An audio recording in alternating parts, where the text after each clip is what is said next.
Welcome into Ask Mike, and we got a very special edition because we are talking the bracket. I do not have a bracket here, Mike, but I have the seeds of integrity. This is a very, very good data point here. The committee ranking all teams 1 to 68. And to peel back the curtain here, Mike Irwin, little unhappy about where Arkansas is heading to Portland. We're going to get into all that and who they're playing, the whole thing.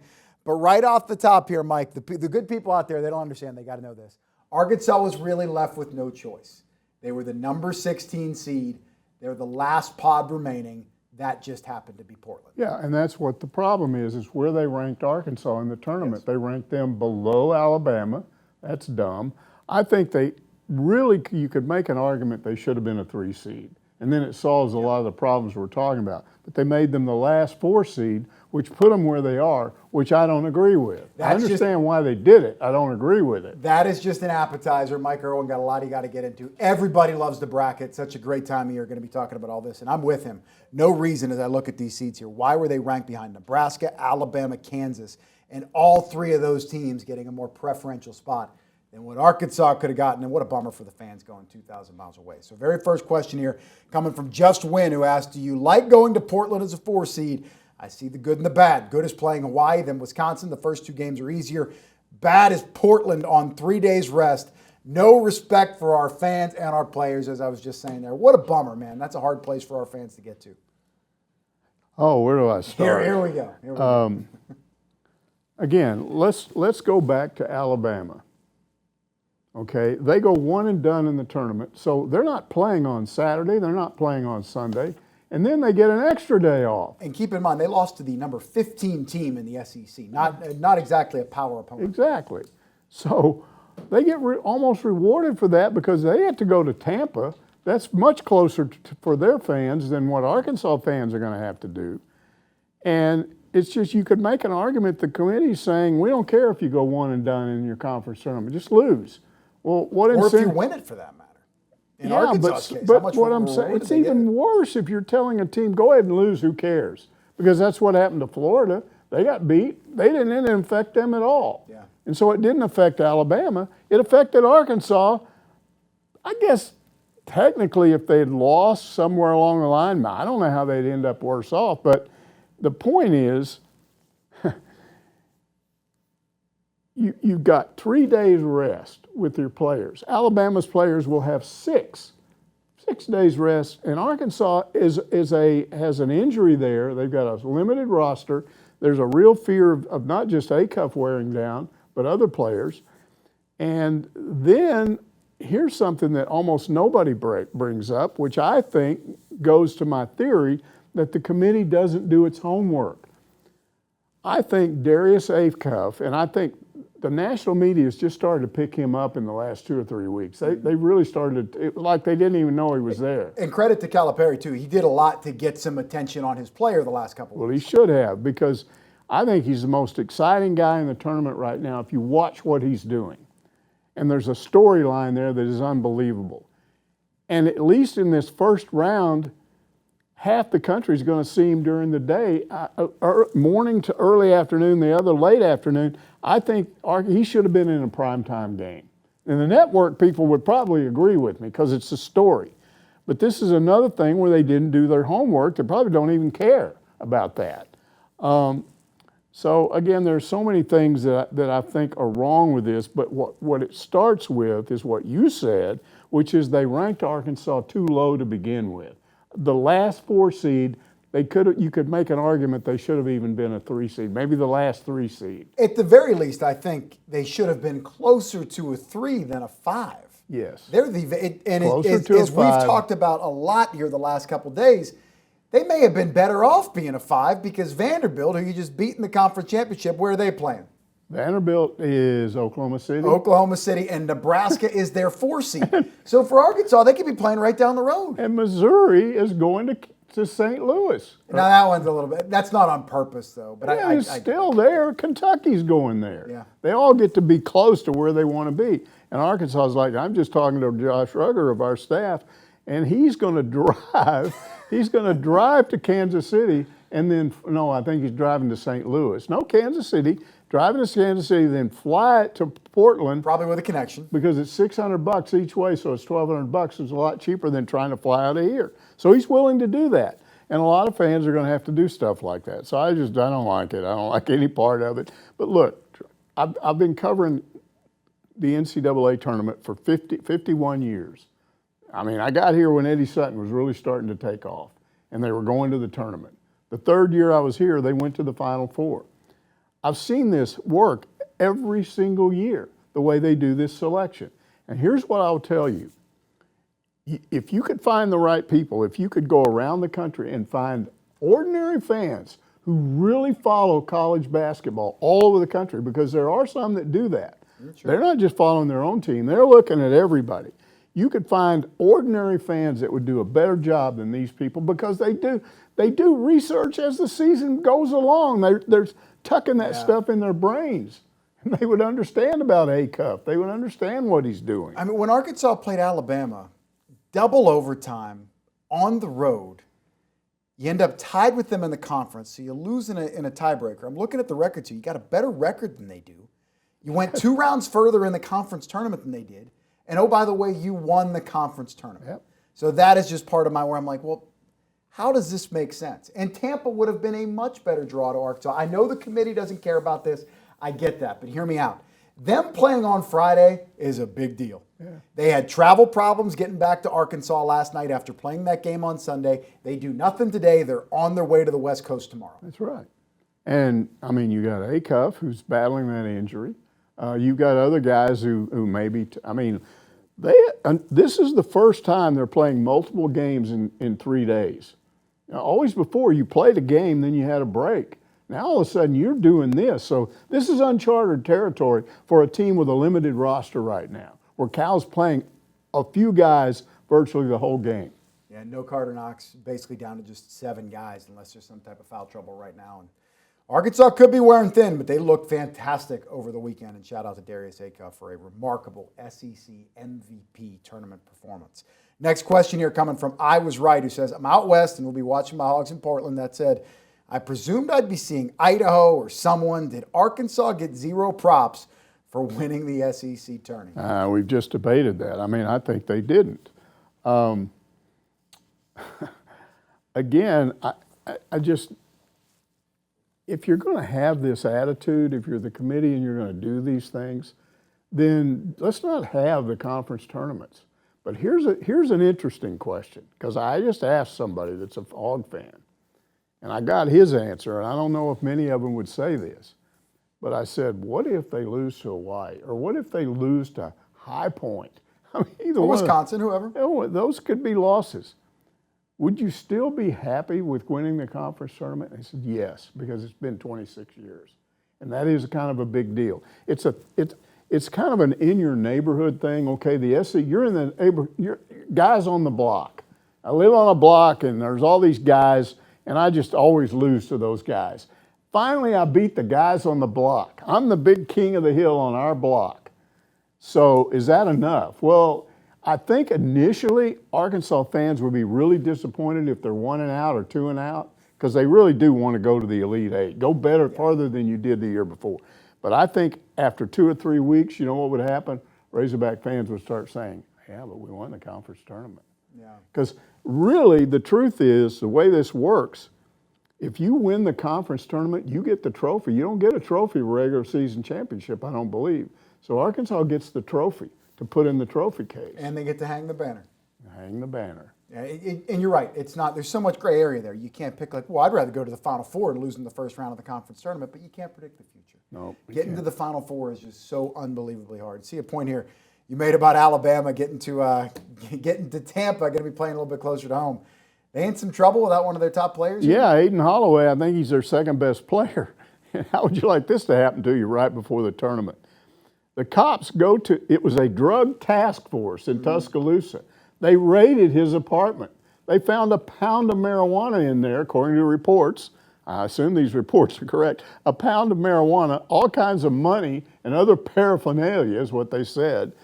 He's under arrest for felony drug charges. This isn't a small pot bust.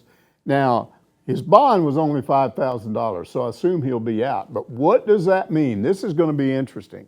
Nate Oates, is he going to do the Lou Holtz do-right rule, or he just let the guy play and then see what happens after this? Because if you get arrested on felony pot charges or whatever, it's going to be, the tournament's going to, if you let him play, the tournament's going to be over before he has to be in court and they decide what's going to happen to him. We should have the committee do right here. Trade Alabama for Arkansas because of the tomfoolery here. Let's get Arkansas to Tampa. That would be a better weekend, right? Next question here coming from WV Hog fan who asks, great weekend, but what could Darius Acuff accomplish if he was 100% healthy? See, I get the question. We're never going to know the answer to that because how hurt he is. We don't know. But isn't it kind of cool to know that this guy, whatever the injury is, he's still playing his balling out. I mean, come on. I mean, this is one of the things that makes him I think, the most compelling player in college basketball right now, and the best I've ever seen because of the sheer guts of this guy. I mean, we see him struggle, and then he just comes back he's becomes ordinary for like 20 minutes of a game, and then boom. He's not ordinary anymore because he kicks that thing into gear again. I don't think I've ever seen a better competitor. Maybe D-Mac in football would match him because of what he used to do, but this is incredible. I think it was 30 points, 11 assists. That was just in the championship game. He was incredible, and man, what a joy to watch. And hopefully, Arkansas fans, we got a bunch more games where we can check them out. A lot more to get to here on Ask Mike. Got to take our first time out. Welcome back to Ask Mike. Got a new sponsor to shout out, DraftKings, on their way to Arkansas. So wherever you're watching us across the country, it's available just about everywhere. Almost available in the state of Arkansas. The NCAA tournament, a massive, massive deal. All your bets, DraftKings, the place to be. But as always, please bet responsibly. Next question here coming from Cajun Hog who asks, are you going to say it again? I hope so. Keep saying it because it's true. If Brazile plays up to his potential, Arkansas wins. Man, what a close to the game he had. Yeah, and again, the converse of that is also true. I'm going to sit here right now and tell you that if he has a really bad game in the tournament, they're out. I don't think they win a game if he doesn't show up. And this game was a perfect example of what happens when he does show up. And his numbers weren't all that impressive overall. 16 points, 9 rebounds, that's good, 2 block shots. But here's what happened. With 3:13 left in the game, we're watching that. That's a 2-point game for Arkansas. I mean, Vanderbilt just kept coming back. Arkansas would open up an 8-point lead, and then it'd be back to 2, and then Arkansas would be down. So I'm not sitting there comfortable with 3:15 left, and Arkansas is up 2. Brazile hits a 3. Okay, it goes to 8. Then he comes back down less than a minute later and hits another 3. So it's, what is it? It went to 5, then it went to 8 because he hit 2. So it's 5 to 8. Then, and this may be the most dramatic. Could have been the play of the game. They're trying to stop that run. Vanderbilt's trying to stop this run. The ball is that far away from being dunked, and he blocks it. Sends it back. How often do you block a ball that's fixing to be dunked like that? And the point is, it got blocked, and down on the other end, Ewan scores. So now it's 10. It's a 10-point run. And then he comes back down a little later on a fast break and dunks it. That's the 12-point run. A 12-point run, and unlike the other 2 games in the conference tournament, when you get to 90 seconds, it's over. No, you and I were talking. There's no way they can lose this now, and they didn't. It was not. There was no nail biting in the last minute because of what he did. That's what he can do. The ultimate show closer, Trevan Brazile, man, that was incredible. What an exclamation point he left on his Arkansas career. But not done just yet, as Mike. Arkansas is heading where? Where are they going to play? Portland. Hey, really close to the border of Canada. Coach Cal was joking around like, hey, they send us in America, where we go? He was joking around like, they sending us to Hawaii, we got to play there. They might have been better off in Hawaii. Next question coming from Hog Redneck, who wants to know, what did you think about the job the refs did in the championship game? I really liked it. They let him play. Yeah, I thought it was fine. Because it was done both ways. Now, early on, I thought they were controlling Acuff by bumping him and fouling him. And he couldn't really run the offense. Everywhere he went, bump, bump, bump, go here. And I'm starting to think, man, this is not good for Arkansas. But he found a way. He always does. And as this thing went along, you could see that Arkansas was being allowed to do the same thing. So as long as they call it the same, both teams the same way, I'm fine with that. What was a little weird about this is they did have some of these flagrant one reviews. And I'm looking at some of these flagrant one reviews and I'm thinking, well, there was a no call that was worse than that. So you just start to think if they're allowing them to play and allowing them to knock each other around, then the flagrant one kind of becomes a little strange. But the point is, a bunch of those flagrant ones were denied. So I think somebody must have talked to them before that game and said, hey, this is the championship game. Let's see what both teams can do. Let them play. So, yeah, I was fine with it. And it was a really cool atmosphere, as you were saying, the intensity of the game, some of the more physical play, letting them play. Vanderbilt kind of being at home, Arkansas, a great fan base. Yeah, what a great atmosphere. So, and that's another thing people don't talk about these games don't mean much. That's wrong. I mean, Arkansas is facing a team that essentially is playing at home. Sure. That made it even tougher, what they did. And again, did the committee take that into consideration? No. You know, it's just another thing they paid no attention to. The bracket, my understanding, I don't know how true this is, the bracket's basically done before that game is played, and it's just a matter of, okay, they lost here, they win. Yeah. They win. I think you should be the commissioner of college basketball. Maybe the committee chair. You know why? You keep it real. How about this? Why don't the top 16 teams, like the women's tournament, why don't they just play at home? They get the little pod right there in their own backyard. We got Bud Walton Arena for a regional. Hawaii, come on down. I'm just telling you, if I was the commissioner, I'd go out and get ordinary fans to be on the selection committee. I would. I'd say, heck with you experts. I'll get fans who have more sense than you do. Fans a lot of times consume more content and watch the product more than some of these people on the committee. Next question here, coming from Jimmy Hogg, who says, I hate to be negative, but I'm worried that our guys just wore themselves out by winning the conference tourney. Short bench, 3 tough games. I've seen this happen to other teams before. Hope it's not the Hogs. I mean, you may have a point. We don't know yet. But again, they're playing on 3 days rest. Wisconsin and High Point worries me in that second game, and here's why. Either one of those teams, because that would be 5 games played totally in 8 days, I think it is. So you play 3, you get 3 days rest between 3 and 4, and then you get 1 day between 4 and 5. I think if you get to the game 5, then you ask yourself, Arkansas with the small lineup, with the injury-reduced lineup, with Carter Knox not available, and Cal all year long has played a short lineup. I mean, people are everywhere I go now, people are going, do you think Cal will put more guys in next year and have a bigger roster and play 9 or 10? That's not his history. He doesn't like to do that. So this is where you really start to ask yourself, and again, I go back to what I said before. Regular season, you're playing a game and then you have 2 days or you have 3 days. You do that all year long. Yep, only 2 games a week. But when do you play 3 straight games? You don't until now. So we don't know how that's going to affect this team to play 5 games in 8 days. We'll see when you get to that 5th game if you get there. Yeah, and really it's gone in NCAA tournament history. There's been examples of both. You see a team that just gets hot at the end of the year, 3 in 3 days or 4 in 4 days, and they keep going on a run. And you also see a lot of teams that, man, they might have just wore down. They put too much into the conference tournament. They're ripe for an upset in round 1. So there's kind of no rhyme or reason to it. I'm worried more about Hawaii, High Point, and maybe Wisconsin because I'm worried about Arkansas's bigs especially. They tend to overlook certain teams. They play down to the competition. Brazile, Ewan, Pringle, those guys don't tend to play well against kind of lower-rated opponents. We saw that in the non-conference part of the season. Hawaii out of the Big West, by the way. You ever been to Hawaii? Yes. Oh, it's beautiful. Did you go to Arkansas played there like 30 years ago in football? Yeah, no, I didn't go in football, but I was out there. It was actually Arkansas golf team went over there, and the golf coach paid me to go over there and shoot a recruiting video for them, and the place where I worked allowed me to do it, so I went. It was great. And I got offered a job while I was out there.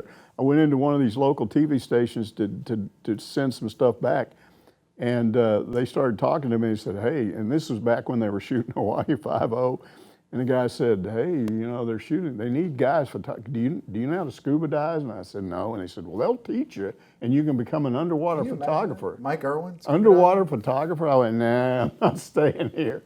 But I could have.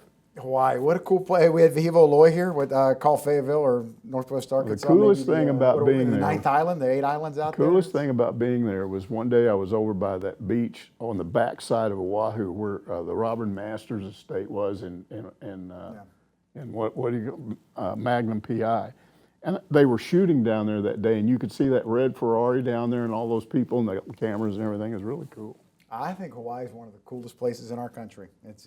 I've only been one time. Would love to go. Would love to go to a football game there. They say Maui's even Invitational, yeah, whatever. Maui's even better. I didn't go to Maui. Well, on a basketball note here to kind of put a bow on the Hawaii thing, that tournament's dying because they're not willing to play the players enough NIL money. So they're going other places like to the select tournament in Las Vegas or whatever it may be.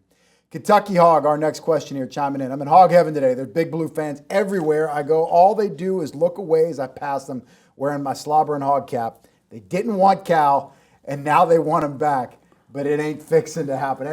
Thank you, Kentucky. Look, Arkansas gets Cal because they ran him out of town. Now, I know this guy. I mean, I've never talked to him over the phone, but I've texted him, and he's pretty interesting. He's an older guy. He's about my age, but he's been stuck in his house. Every time Arkansas loses, he's afraid to go outside with all these people making fun of him. Well, now he can go out and do that, but he better be careful because these Kentucky fans might get mad. You might need some extra security.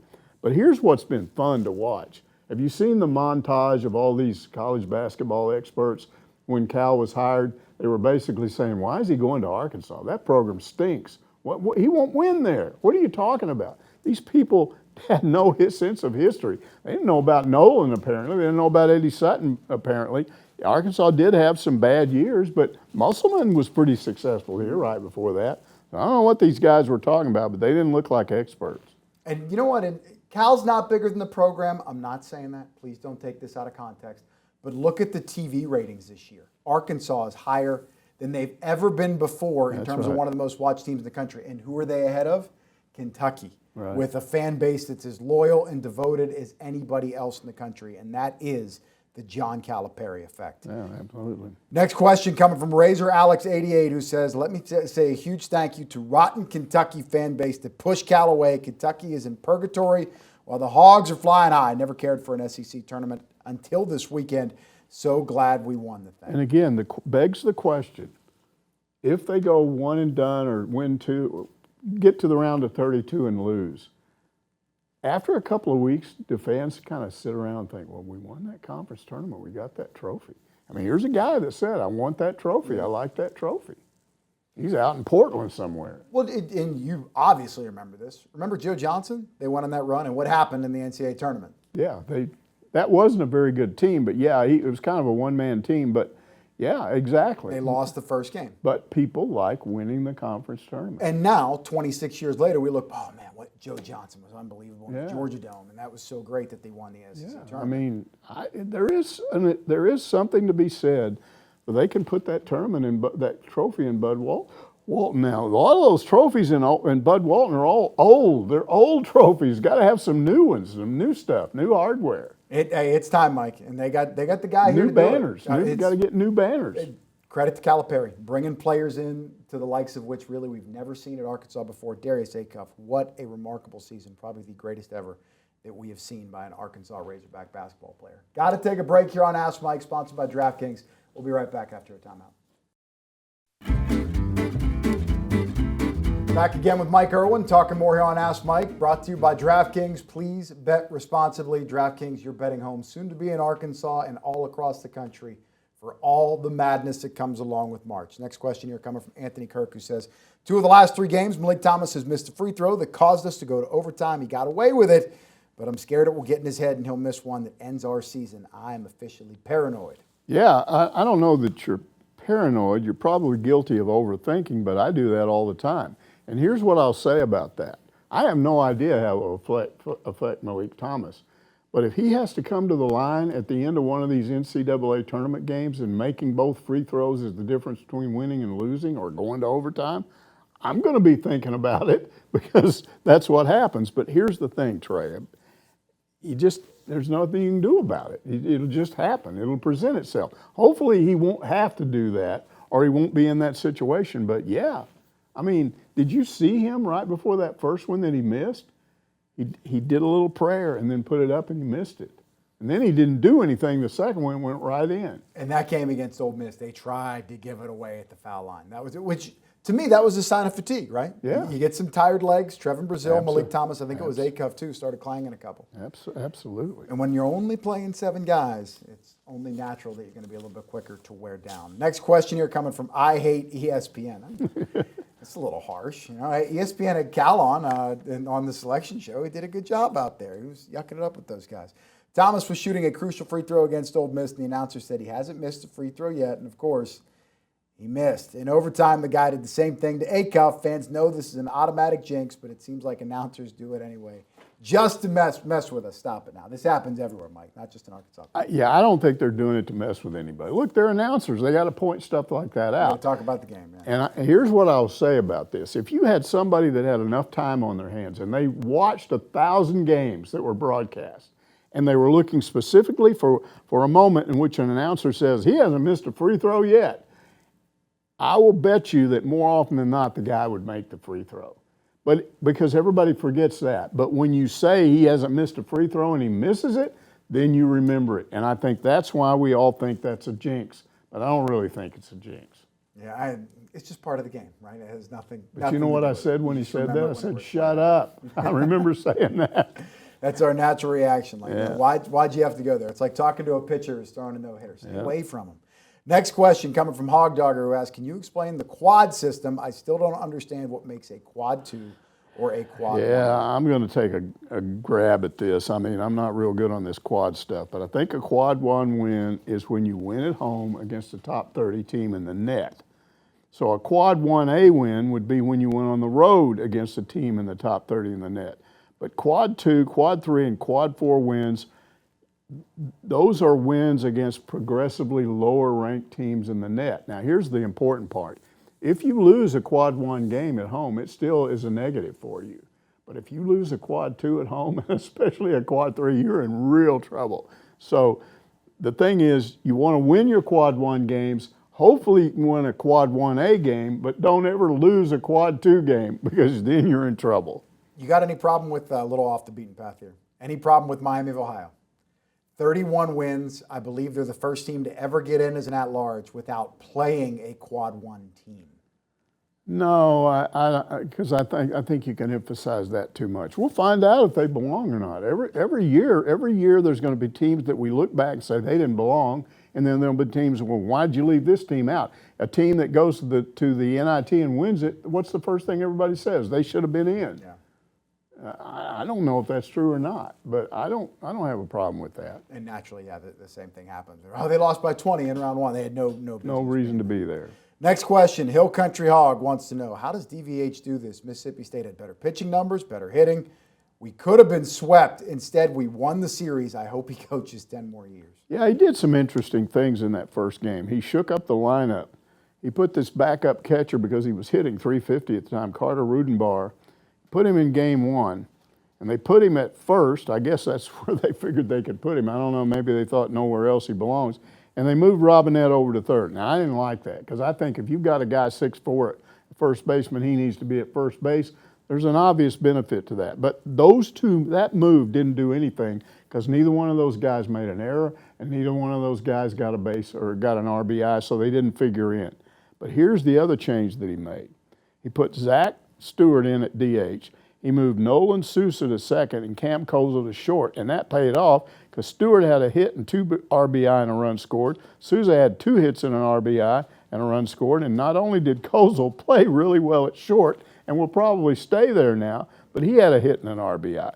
Now, the other change that Van Horde made was in the 7th inning. He put Pompey in at third. He knew it. And I think, what is this all about? Pompey was this guy that they sent to see an optometrist, and I got on the internet and made a mistake. And I don't know who told me this, but I should be more careful because I was told that they got him some special glasses. Mm-hmm. The truth is the optometrist found nothing wrong with his eyes, so maybe that gave him confidence. But Van Horn puts him back in, and obviously he's an excellent third baseman, but that game, Arkansas blows that game in the top of the 9th. They had a big lead, then it's all of a sudden it's tied, and what does he do? He's the last guy I thought that would hit a walk-off home run. But hey, he was a home run hitter at Texas Tech, so I don't know. Yeah, man, what an atmosphere and what a night. And as you mentioned there, that was just incredible. I think what you saw over the weekend was a testament to what Dave has built in Arkansas's culture. Like, yeah, Mississippi State probably better than you, more talented, better pitching, better lineup, whatever it may be. But we got good players too, and we're going to figure this out. And we're going to play the game differently. And you got Dave Van Horn, and he's always there doing things. I'm just telling you, even if you've got problems, Dave Van Horn can solve a lot of problems. He made me look stupid because I thought they might get swept, and I said it, and they didn't. And if you had told me before that series Arkansas was going to win it, I said, you're nuts. It just doesn't line up. You got a problem with any of the running, the bunting, some of the No. the heavy emphasis on small ball? No, I like it. I mean, pinch hitting for a bunt, have you ever seen that before? Yeah, I know. And that one didn't work. But I just think he just comes up with things. I don't know. He just does. Perfect way to put it. It's very crafty, and that was a tremendous series win for Arkansas. That was the best series win in college baseball over the weekend. I want to point out, though, that the hitting, that surprised me in that first game because they did hit really good pitching and scored 5 runs. But here's the thing that really won that series. Game 1, Gackle and Cole Gibbler, they only gave up 4 runs, but they had 12 hits, 11 hits, I think. They stranded 12 runners. That's what you have to do, pitch under pressure. And Arkansas didn't do that sometimes last year. If those guys can keep that up, that is huge. And then the game 3, Colin Fisher and 4 Razorback relievers. Fisher gave up 3 runs in 1 inning. For 8 innings, this is the best hitting team in the SEC, maybe in baseball. They shut them out for 8 straight innings. That's pitching. I mean, come on. So that was big. Mississippi State had scored 37 runs their previous 2 games combined. They had not scored under 6 runs in any game this year. 2 games against Arkansas, they failed to hit the 6-run mark. Yeah. Next question comes from Eddie Lynn, who says his season was cut short by injury, but last season Pompey was at Texas Tech as their second best hitter and very good at short. Not sure what happened to him at Arkansas, but it looks like he's starting to come around. Van Horn moving him to third was smart. He's even better there than at short. And this was something you were just talking about, Mike. Yeah, I mean, he's hit 350 at Tech last year. Now, he got hurt about halfway through the season, but he hit 5 home runs. He's a home run hitter. He can hit for average. Maybe, look, we've seen what he can do at third. He's got a really good arm over there and has made several big plays over there that saved a base hit, that, took a base hit away from another team. Again, if he can hit close to 300, he could change this team because they need him at third. They really do. If he hits over 300, he solved a lot of problems there. I think it changes up some things. I'm not giving up on this team starting to come around at the plate, but right now they're 13th in the SEC in team batting average. Got to get that up. They'll get there. I think they really bought a lot of belief, a lot of confidence by proving they can do it against Mississippi State, who coming into that weekend was the favorite to win the conference, but instead it's Arkansas taking 2 of the 3 games. Next question, Clark in Clarksville, batter up here. Do you think Aloy should be DH? Yes, he's finally started to settle in at right field, but his hitting has dropped off. I think playing outfield has him stressed and it's affecting him at the plate. They should DH him. He'd probably be happier.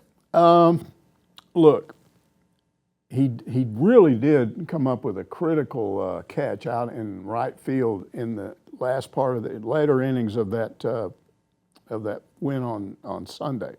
Because what happened was he was playing deep, the ball was hit kind of shallow, and he had to come up on that ball and catch it on a run coming up, and I thought, he's going to drop this. He's going to drop it, and he made the catch. So I do think he's settling in. And it's common sense. The longer you're back there, unless something's wrong with you, you're going to adjust more and more and feel more comfortable the longer you're back there. So this whole business of somehow that's affecting his hitting, I think what's going on with him at the plate over the last 3 or 4 games is just that happens all the time to players. Now, if he's still struggling a month from now, maybe you've got an issue. But I find it very hard to believe that if he thought he was stressing out too much in right field, he wouldn't go to Van Horn and say, look, or go to Nate Thompson and say, look, I shouldn't be out there because this is affecting my hitting. I don't think he's told them that. I don't think they think that. Arkansas has really had some teams that can mash the ball, Mike, and really score over the years and all this time you've been watching it. And they've also had some teams that can really pitch it. A lot of pro players, and for whatever reason, there's been very few instances where it seems like they got both. Last year, they pretty much did.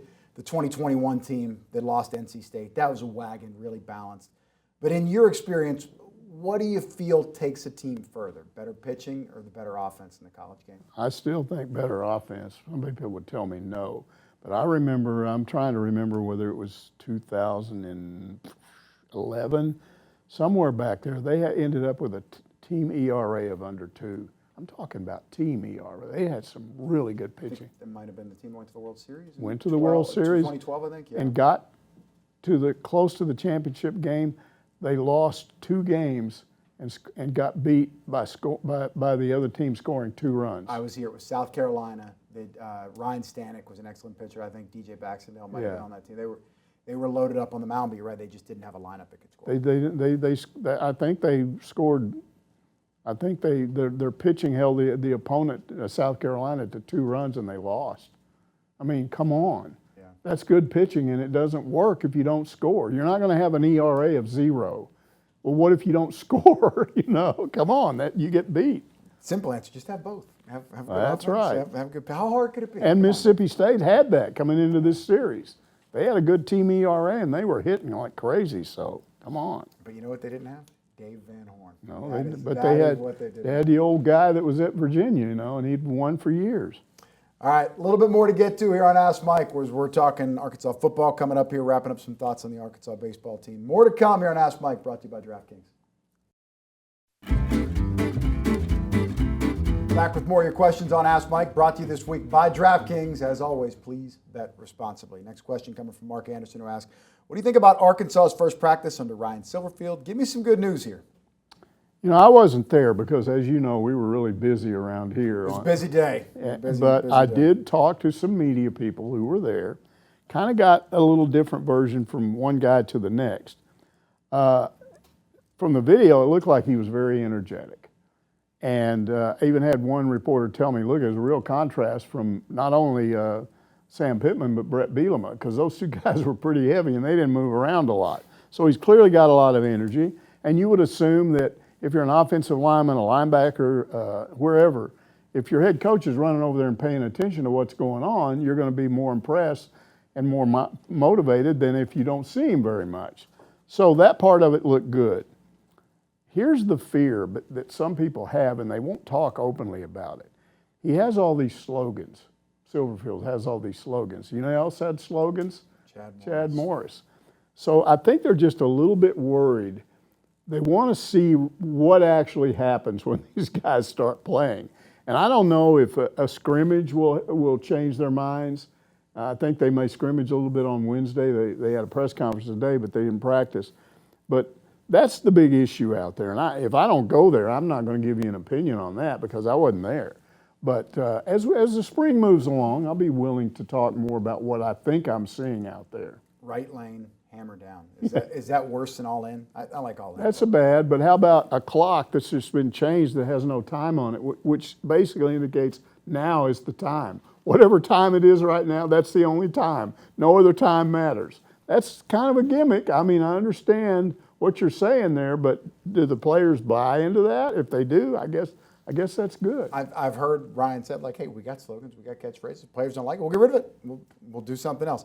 If you ever remembered, specifically with a new coach, because you've probably seen, I don't know, what, 9, 10 football coaches come through in your time covering the University of Arkansas, a spring football for a new coach that was as overshadowed as this one, with the SEC championship game and kind of wrapping up the baseball series there with Mississippi State. I mean, it sort of felt like an afterthought. Well, I mean, I think you were talking with some of your guys about what do we do on Sunday, and you have to push that back because I'm telling you, this was a huge baseball series. That has to go above football, and then the SEC tournament. Quarter century, hadn't done it. Of course it goes. So this spring football yesterday, the first practice became the number 3 story, and really, if you throw track in there, absolutely, because they won a national championship, I don't know. There was just so much going on. It was unbelievable. It's a kind of a tough day for when you're in the media. It stretches your staff. Which is crazy because that was the first time Ryan Silverfield was officially on the field running a practice at Arkansas, and it felt like, oh yeah, that's right. They're doing We had a practice today.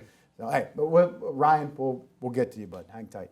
Next question here coming from Dr. Strangepork, who wants to know, with Lou's passing, did he ever say what the violations were for those players that were suspended for the Orange Bowl game? I seem to recall the suspended players tried some legal moves to be reinstated. You know, this question really comes at an interesting time because about 4 days ago, a kid that worked for me at Channel 5 back when this all happened, he was a student intern. I hired him out of high school. Then he went to the U of A. He was a heck of a reporter. His name was Philip Bruce.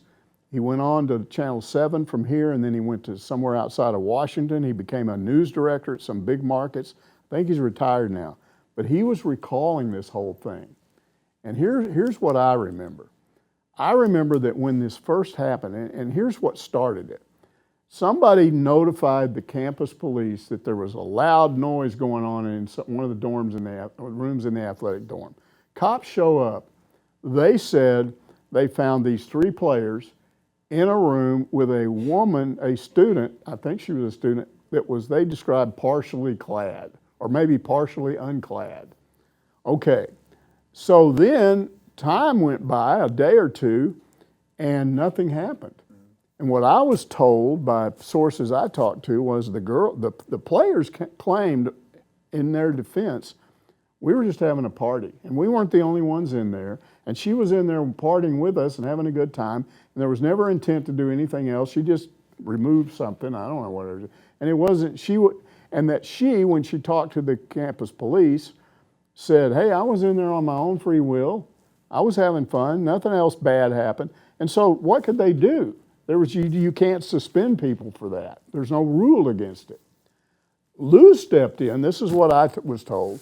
Lou stepped in and said, I can do something about it. They violated my do right rule. And I remember when he told us that, this is the sports media, we're asking him, what do they do? And he said, they violated my do right rule. We go, what is that? Do right. They didn't do right. We're like, okay.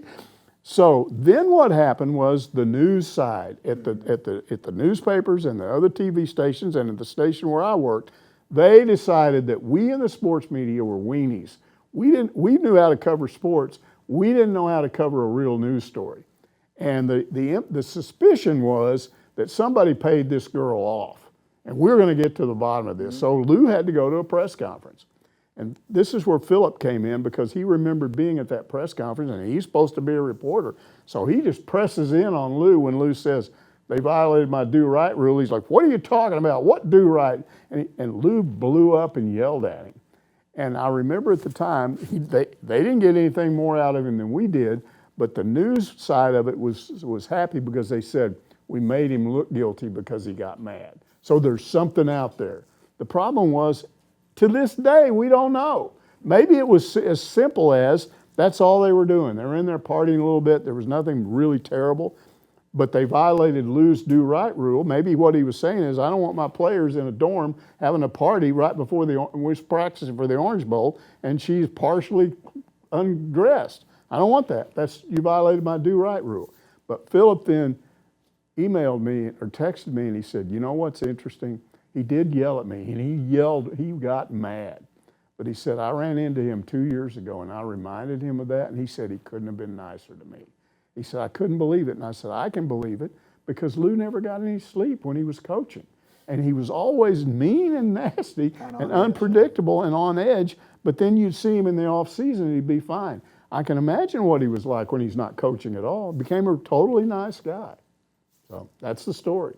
Lou Holtz, man. What a legend. What a legend. But the attorney did say, they got an attorney, and he tried to get Lou deposed to get them reinstated, but they were already in Miami by the time he could do all the legal stuff. So then the attorney came back and told the news side, not us, but the guys they're still going to file a damage suit against Lou Holtz and the university when they get back, but they never did that. So none of us will ever know what really happened. Yeah, hey, winning the game can kind of help sort of brush some of those memories aside.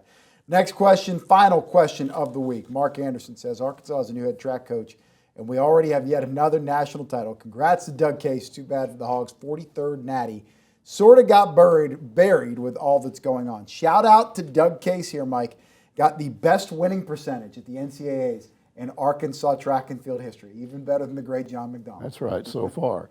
Look, I don't know. I see where you can think they got buried. Look, we covered it.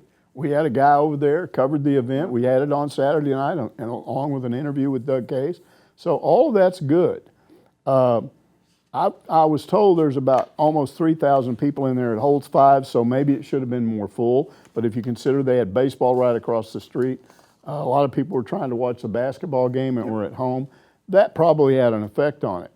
Arkansas fans, when it comes to track, they've always had kind of this quiet appreciation. No, they may not show up at an outdoor meet and pack that outdoor stadium, even though outdoor track is a lot bigger than indoor track. But they still appreciate the national championships and the conference championships. So I say, okay, national indoors over, you're national champs, now let's see what you can do outdoors, because that's what you always want, win some more, win some more. So I look forward to seeing how they look outdoors. And it's been a while since they've won. Yeah. Bucknam never won it outdoor. Yeah, it's been a while since the national outdoor is tough to win. A lot more people involved, a lot more scoring. You can't just be good in a few events. You got to be good in multiple events. Yeah, and naturally, given the venue, there are more events. Did you fill out the bracket yet, Mike Irwin? I did not. I haven't had time. If you had the seeds of integrity by the committee. The committee's wrong, right, with these seeds. They did not get it right. I didn't like Arkansas number 16. You got Arkansas going to the Final Four. What do we got here? Not based on what I think they're going to have a hard time getting past Arizona in the Sweet 16. I don't think they'll go any farther than they did last year. Got beaten in the Sweet 16 last year. I think it'll happen this year. I hope I'm wrong. But that's a tough matchup. Here's what they have to do to beat those guys, if that's who they end up playing, and they may not. Go with Pete. Everybody's got to play well. I mean, Brazile has to play well. We know Acuff will play well, but Brazile has to, Billy Richmond has to play well. Ewan has to play well. Pringle has to play well. Malik Thomas has to play well. They've all got to play. You can't have somebody taking the night off. What about Acuff? Do you feel like they can win a game if he doesn't score 20 points? No. Not in the tournament? No. And it feels like he's I think he will. Walking bucket. He gets 20 a night no matter whether he's playing good or playing bad. I suspect he may go up into the 30s in some of these games. We'll see. I mean, he's now going up against people that aren't used to him. That's another thing. He's been doing this against teams that have played him, and they know what he does, and they've scouted him, and he still does it. That's why I think what happens in the first half, they've got this really cool plan to neutralize him, and he's just going, okay, I'll get you eventually. And then he just overwhelms them. I think that was, you heard Sean Miller, we were talking earlier in the show, those of us staying all the way to the end here, his appreciation for Acuff. And that did, as we were talking about earlier in the show, put him on the map, some of the more national attention that he started picking up steam, winning SEC Player of the Year, first team All-American. It might even be National Player of the Year, who knows. But whenever he said that, I was kind of dissecting that he was saying, we did everything we could to stop this guy, and he still got his. He still got you. And that's when you're playing somebody that hadn't seen him before, hadn't been on the court against him. I think he's got a real advantage, and I think you've got a problem if you're playing against him. Now, the whole country about to see Darius Acuff. Get the brackets ready, Mike. Hopefully Arkansas get to the Final Four. Would be the first time since 1995. Hopefully we got some synergy here. Last time they went to the Final Four, it was where? Seattle. Seattle. So we're heading back to the Great Northwest, not far from Seattle. Portland to open things up. If they advance to the second weekend, that will be in San Jose. Final Four this year is in Indianapolis. They'll have a little home cooking by their standards by the time they get to Indianapolis. Yeah, Indianapolis, where my dad's from. I got a lot of cousins up there. More synergy. I like it. Final Four is in Indianapolis, I think, like every 5 years, or that's pretty much the rule in place. He's Mike Irwin. You can check him out each and every week on Ask Mike. Good luck with the brackets. Enjoy the NCAA tournament. Thank you for checking us out.